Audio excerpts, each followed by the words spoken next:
Hello friends, welcome to fin education. मेरा नाम गुलशन है। आज के इस वीडियो में हम देखेंगे structure of financial markets in India. इससे पहले कि चैप्टर 1 के 2 पार्ट्स में अपलोड कर चुका हूं, जिनका लिंक मैं नीचे डिस्क्रिप्शन में दे रहा हूं। आप उन्हें वहां से जा कर के देख सकते हैं। लास्ट पार्ट में मैंने आपको बताया था इंडियन फाइनेंशियल मार्केट के बारे में, जिसमें हमने अलग अलग पार्टिसिपेंट्स और मार्केट के अंदर मनी मार्केट, कैपिटल मार्केट को हमने देखा था। तो फिलहाल अब हम स्ट्रक्चर की बात करेंगे। इसमें जो जो पार्टिसिपेंट्स हैं, मार्केट में पार्टिसिपेट करते हैं, उनके बारे में देखेंगे। So let us move on the topic. सबसे पहले हम बात करेंगे बैंकिंग सिस्टम की। बैंकिंग सिस्टम जो इंडिया में है वो आरबीआई के द्वारा रेगुलेट किया जाता है। आरबीआई मतलब reserve bank of India. Reserve bank of India को बैंकर्स बैंक भी कहा जाता है और एक गवर्नमेंट ऑफ इंडिया का बैंक भी है। आरबीआई का जो मेन पर्पज़ है वो बैंकिंग सिस्टम को रेगुलेट करना है।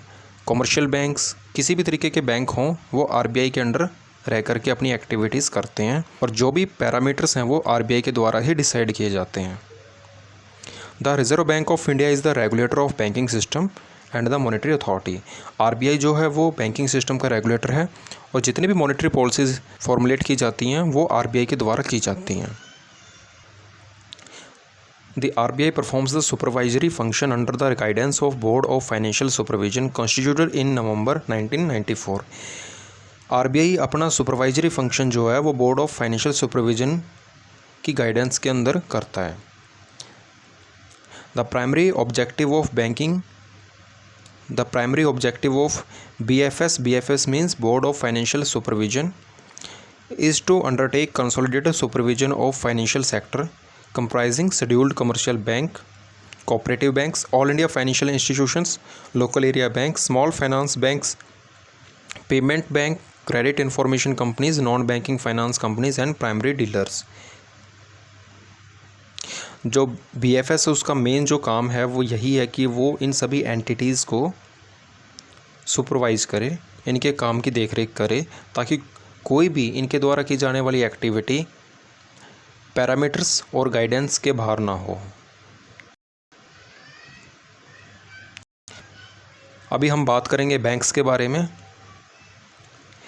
Banks act as an intermediary between those that have excess funds to invest and those that need funds by undertaking the role of mobilising these surplus fund by taking deposits and lending it on the basis of credit evaluation done on the ability of the borrowers to pay interest and return the principal.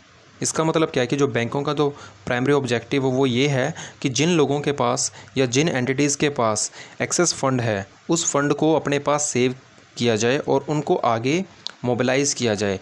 वो fund आगे उन लोगों तक पहुंचाया जाए या उन entities तक पहुंचाया जाए जिनको उस फंड की ज़रूरत है प्रोडक्टिविटी वर्क्स के अंदर।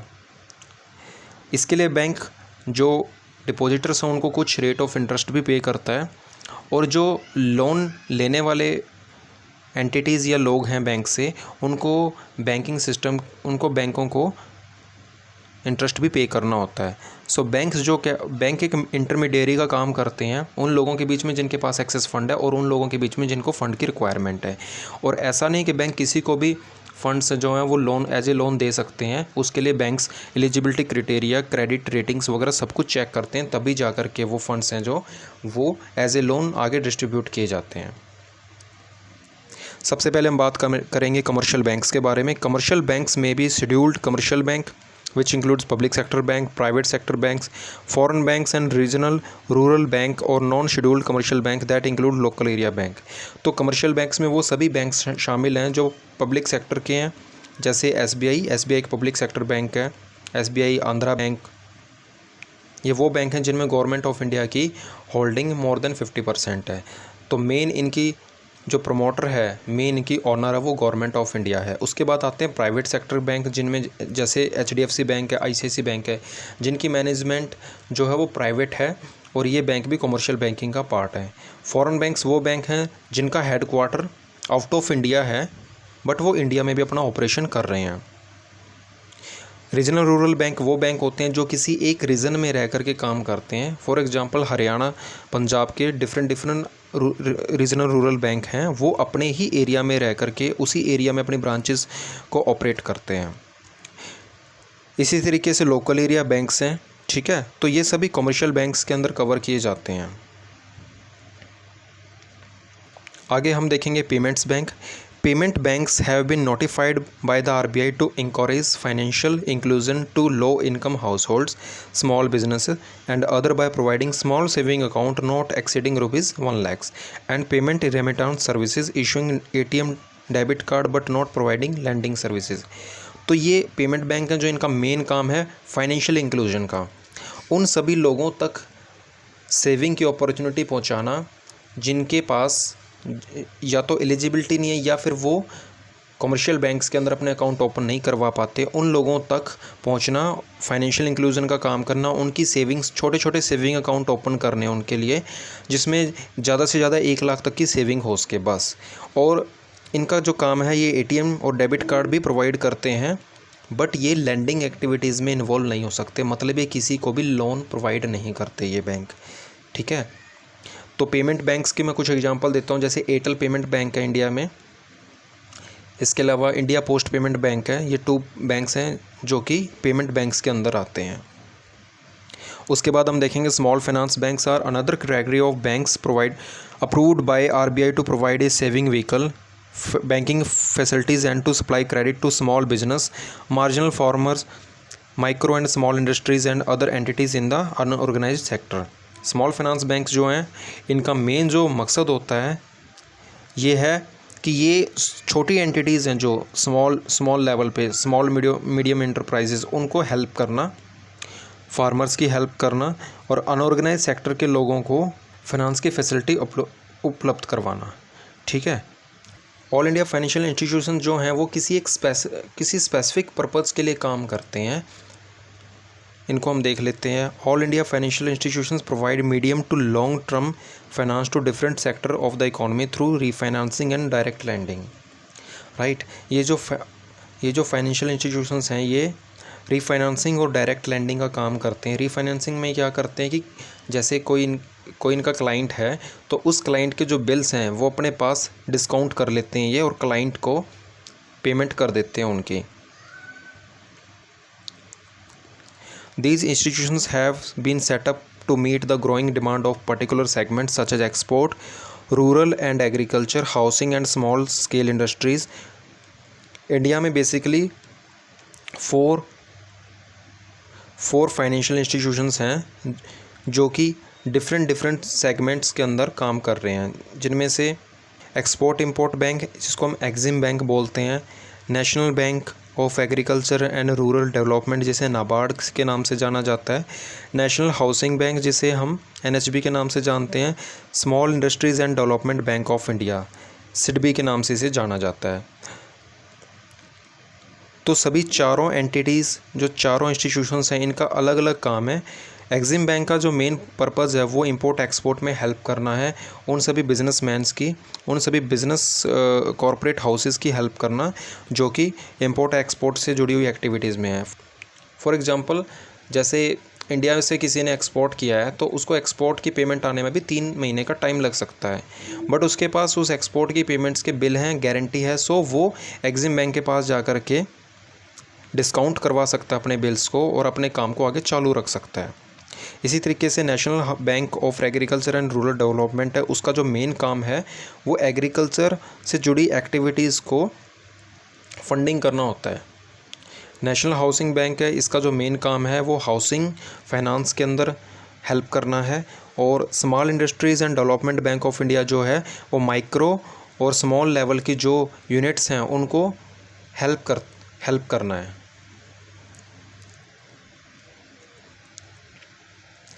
आगे हम देखेंगे क्रेडिट इन्फॉर्मेशन कंपनीज़ के बारे में। क्रेडिट इन्फॉर्मेशन कंपनीज़ का जो मेन काम होता है वो कस्टमर की क्रेडिट रेटिंग डिसाइड करना है। आज की डेट में अगर हम किसी भी बैंक से कोई लोन लेना चाहते हैं तो हमारा क्रेडिट स्कोर चेक किया जाता है, उसे सिबिल स्कोर के नाम से जानते हैं। फिर जिसका सिबिल स्कोर कम है उतना ही मुश्किल हो जाता है कि फ़ंड जुटा पाना। तो इसी तरीके से क्रेडिट इंफॉर्मेशन कंपनीज़ है, इनका काम ये होता है क्रेडिट रेटिंग डिसाइड करना और सिबिल स्कोर डिसाइड करना, ताकि फाइनेंशियल एंटिटीज़ हैं उनको ये बात क्लियर हो सके कि जो वो लोन देने जा रहे हैं उसको सामने वाला चुका पाएगा या नहीं चुका पाएगा, और उसकी कितनी पॉसिबिलिटीज़ हैं कि वो जो लोन है वो वापसी हो भी जाएगी। A credit information company is an organization which collects and analyzes credit and loan related data about individuals and companies and generate its products and services on basis of this data।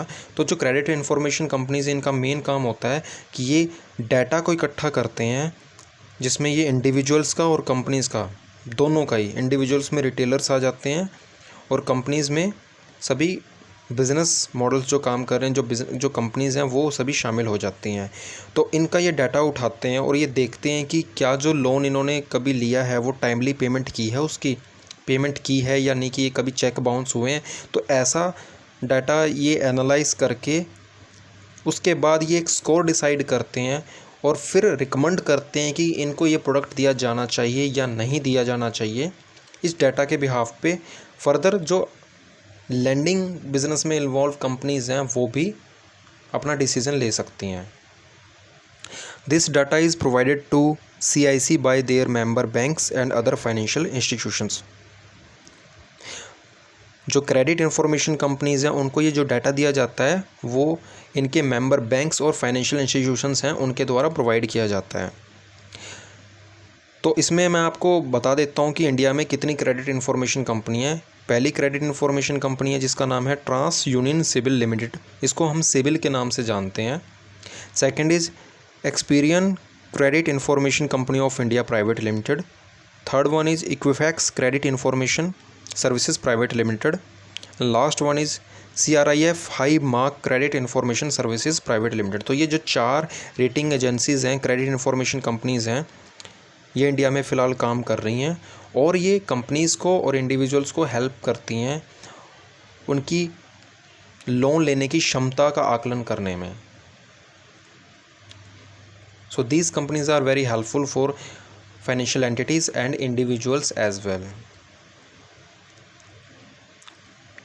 Next हम देखेंगे commodity market. So commodity market facilitate transaction between buyer and seller of commodity like precious metals, crude oil, natural gas, energy and spices and so commodity market जो है वो facilities provide करती है transaction, उन सभी transaction में जो कि बायर और सेलर आपस में करते हैं डिफरेंट काइंड की कमोडिटीज़ में। जैसे प्रीशियस मेटल्स हैं जिसमें हम गोल्ड एंड सिल्वर देखते हैं, crude oils, natural gas, energy और एग्रीकल्चर कमोडिटीज़ को भी इसमें शामिल कर लिया जाता है। Commodity can be traded in cash market or immediate delivery and payment between the buyer and seller। Commodities हैं जो कैश मार्केट में भी ट्रेड की जा सकती हैं, ठीक है, जिसमें इमीडिएट डिलीवरी हो जाती है कमोडिटी की, जिसमें बायर जो है वो पेमेंट करता है सेलर को और सेलर उसकी इमीडिएट डिलीवरी करवा देता है। Transaction in commodity can be done in the forward और future market for settlement at a future point in the time at prices determined at the time of entering the contract. और यही commodity market में जो transactions हैं ये future और forward contract में भी की जा सकती हैं। इंडिया में जो फ्यूचर कॉन्ट्रैक्ट्स हैं वो MCX पे और NCDX के अंदर अवेलेबल हैं, जिसके द्वारा जो बायर्स हैं और सेलर्स हैं वो एक फ्यूचर पॉइंट के ऊपर सेटलमेंट के लिए एग्री करते हैं। करंट मार्केट के प्राइस पे वो अपना एग्रीमेंट कर लेते हैं कि हमें फ्यूचर में इस डेट को इस कमोडिटी को बाय करना है या सेल करना है, ठीक है। Forward and futures in commodity help producer and consumer of the commodity to hedge against the risk of adverse price movement in the future. जो फॉरवर्ड एंड फ्यूचर कॉन्ट्रैक्ट्स हैं कमोडिटी मार्केट में producer और consumer को help करते हैं अपनी position को hedge करने के लिए। तो इसकी मैं एग्जांपल देना चाहूँगा। जैसे एक फार्मर है, उसे लगता है कि आने वाले दिनों में जो उसका एग्रीकल्चर प्रोडक्ट है उसकी वैल्यू आने वाले टाइम में कम हो सकती है, तो आज की डेट में ही वो अपना एक एग्रीमेंट कर लेगा ऐसी एंटिटी के साथ या ऐसे सामने वाली पार्टी के साथ जिसको ये लगता है कि आने वाले टाइम में फ्यूचर में इसका रेट बढ़ जाएगा।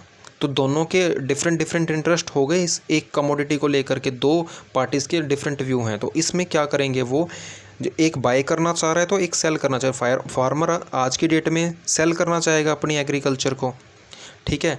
इसी तरीके से वो बाय करना चाहेगा सामने वाली पार्टी है जो, क्योंकि सामने वाली पार्टी को लगता है कि आने वाले दिनों में जो रेट्स हैं वो बढ़ जाएंगे और फार्मर को लगता है कि आने वाले दिनों में रेट जो है वो कम हो जाएंगे। रीज़न कुछ भी हो सकता है। तो इस तरीके से इसमें जो पार्टिसिपेंट्स हैं वो अपनी पोजीशन को हेज कर लेते हैं। कमोडिटी मार्केट ऐसा करने में हेल्प करती है। आगे हम देखेंगे फॉरेन एक्सचेंज मार्केट्स के बारे में। The Indian foreign exchange market has a spot market, जिसमें तकरीबन बैंक्स हैं वो इन्वॉल्व होते हैं, या forward market and also currency trading is available on exchanges. इसमें फॉरवर्ड मार्केट, स्पॉट मार्केट और एक्सचेंज ट्रेडेड मार्केट है। ठीक है। Participant in the spot market are the bank, the dealers and brokers, business, government and retail customers. Spot market में जो participant हैं उनमें banks को शामिल किया जाता है, ब्रोकर्स को शामिल किया जाता है, बिजनेसेस को और गवर्नमेंट और रिटेल कस्टमर्स को इसमें शामिल किया जाता है। और ये इसके पार्टिसिपेंट्स है। स्पॉट मार्केट का मतलब ये हो गया कि मतलब आज की डेट में ही एक्सचेंज करवा लिया गया किसी भी करेंसी का। आज की डेट में अगर आप डॉलर चाहते हो और आप चाहते हो कि फ़ॉरेन में आप एक ट्रिप लगाना चाहते हो, तो आपको डॉलर्स की रिक्वायरमेंट होगी, तो आप अपने बैंक के पास जाइए, आपके वो फ़ंड को एक्सचेंज करके दे देंगे तुरंत ही। उसे हम स्पॉट मार्केट के ट्रांजैक्शन कहेंगे। इसी के साथ ही exchange traded derivative in market in currency constitute of future and options. जो एक्सचेंज है इंडिया में, जैसे एनएससी का अपना प्लेटफॉर्म है जहाँ पे वो ट्रेडिंग करवाती है करेंसी में, एमसीएक्स में भी करेंसी ट्रेडिंग चलती है। तो ये एक्सचेंज ट्रेडेड डेरिवेटिव मार्केट के अंदर जो कॉन्ट्रैक्ट्स होते हैं, इससे फ्यूचर की पोजीशंस को हेज किया जा सकता है। फॉर एग्जांपल, इंडिया में कुछ कंपनीज ऐसी हैं जो अपना सामान एक्सपोर्ट कर लेती हैं और कुछ कंपनीज ऐसी हैं जो अपना रॉ मटेरियल है जो इंपोर्ट करती हैं।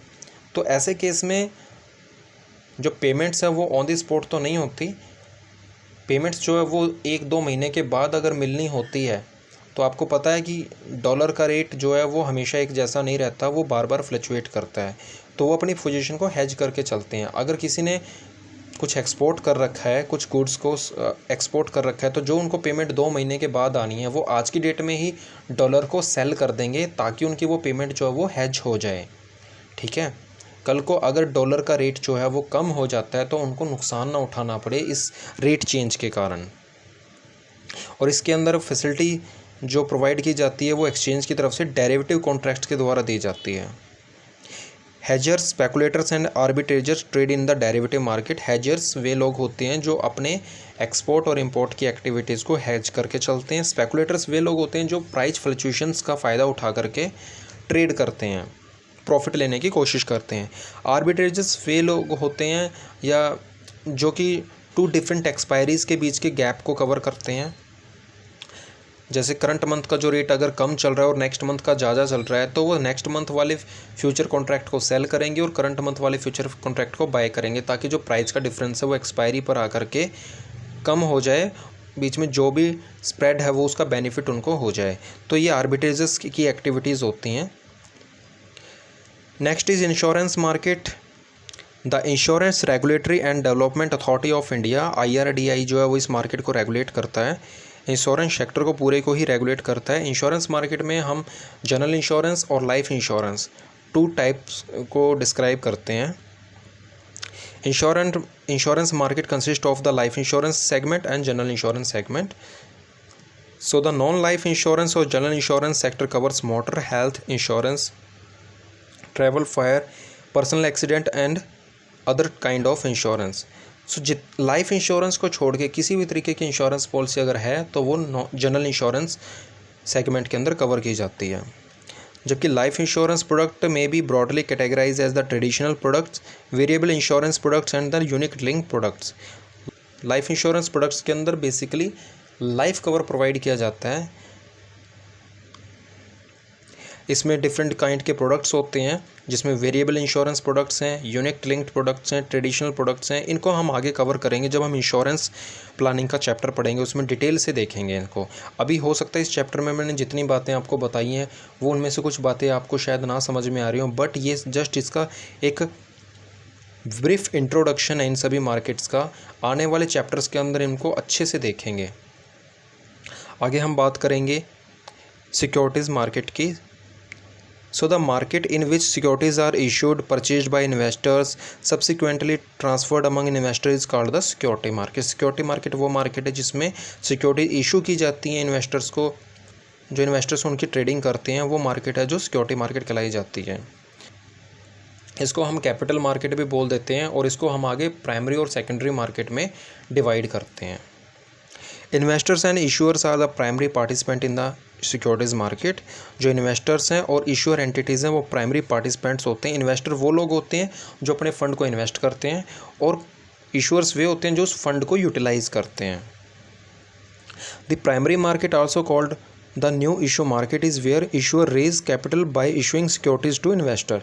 प्राइमरी मार्केट वो मार्केट होती है जहाँ पे जो कंपनीज़ हैं और एंटिटीज़ हैं वो डायरेक्टली इन्वेस्टर से पैसा इन्वेस्ट करवा लेती हैं अपने पास उनको। The secondary market also called the stock exchange facilitate trade in already issued securities, thereby enabling investor to exit from an investment or to accumulate more if it meets their expectations। जो secondary market है, हाँ कई बार क्या होता है कि primary market के अंदर जो इन्वेस्टर है वो अप्लाई करता है उन सिक्योरिटीज़ को पाने के लिए, लेकिन उसको वो अलॉटमेंट में नहीं मिल पाती हैं, तो वो सेकेंडरी मार्केट से भी उनको परचेज कर सकता है। और सेकेंडरी मार्केट के अंदर लिक्विडिटी भी होती है। सेकेंडरी मार्केट के अंदर पार्टिसिपेंट हैं जो वो आपस में कोई एग्जिट करना चाहता है तो कोई उसको एंटर करना चाहता है, तो एंट्री और एग्जिट का ये जो काम है ये सेकेंडरी मार्केट में किया जाता है।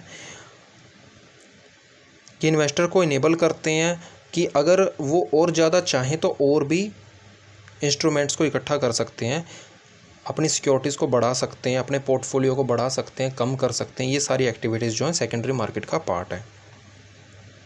इन्वेस्टर्स आर इंडिविजुअल और organisation which surplus fund that can be use to purchase securities. Investors के अंदर हम इंडिविजुअल्स और ऑर्गेनाइजेशंस को काउंट करते हैं जिनके पास सरप्लस फंड है और वो सरप्लस फंड से सिक्योरिटीज़ को परचेज करना चाहते हैं। इस चैप्टर में हमने मार्केट्स के बारे में देखा, स्ट्रक्चर देखा फाइनेंशियल मार्केट का। इसके कुछ समरी पॉइंट्स हैं वो मैं आपको बता देता हूँ। सबसे पहले हमने देखा बैंकिंग सिस्टम के बारे में, जिसमें हमने RBI के बारे में देखा, commercial banks, payment banks, small finance bank, इनके बारे में हमने जाना। उसके बाद हमने देखा ऑल इंडिया फाइनेंशियल इंस्टीट्यूशंस के बारे में, जो कि इंडिया के अंदर अभी 4 फाइनेंशियल इंस्टीट्यूशंस हैं, जिनमें national housing board, NABARD, SIDBI, EXIM, इनको कवर किया जाता है। उसके बाद हमने देखा क्रेडिट इंफॉर्मेशन कंपनीज़ के बारे में, जिनका मेन काम होता है डाटा को एनालाइज करना और डिसीजन मेकिंग करने में अपनी एंटिटीज़ की हेल्प करना। अंडरस्टैंडिंग ऑफ कमोडिटी मार्केट में हमने कमोडिटी मार्केट के बारे में जाना। उसके बाद हमने जाना फॉरेन एक्सचेंज मार्केट के बारे में, देन इंश्योरेंस मार्केट के बारे में एंड पेंशन मार्केट के बारे में हमने जाना। अब ये जो हमने जितनी चीज़ें अभी तक देखी हैं, जिसमें commodity market, foreign exchange market, insurance, pension market, इनके बारे में डिटेल में हम आगे आने वाले चैप्टर्स में कवर करेंगे। फ़िलहाल के लिए जस्ट एक ब्रीफ इंट्रोडक्शन ही था इनका। सिक्योरिटीज़ मार्केट के बारे में भी हमने जाना। तो अगर ये वीडियो आपको पसंद आई हो, अगर कोई भी डाउट रहा हो इसमें, तो आप मुझसे पूछ लीजिए। आप कमेंट बॉक्स में आप मुझे टाइप कीजिए, अपना क्वेश्चन टाइप कीजिए, मैं आपको आंसर देने की कोशिश करूँगा। और अगर ये वीडियो पसंद आती है तो इसको लाइक कीजिए, फ्रेंड्स के साथ शेयर कीजिए, चैनल्स को सब्सक्राइब कीजिए, ताकि आने वाले टाइम में मैं और भी पार्ट्स जो हैं इसके अपलोड करूँ। Thank you and bye bye.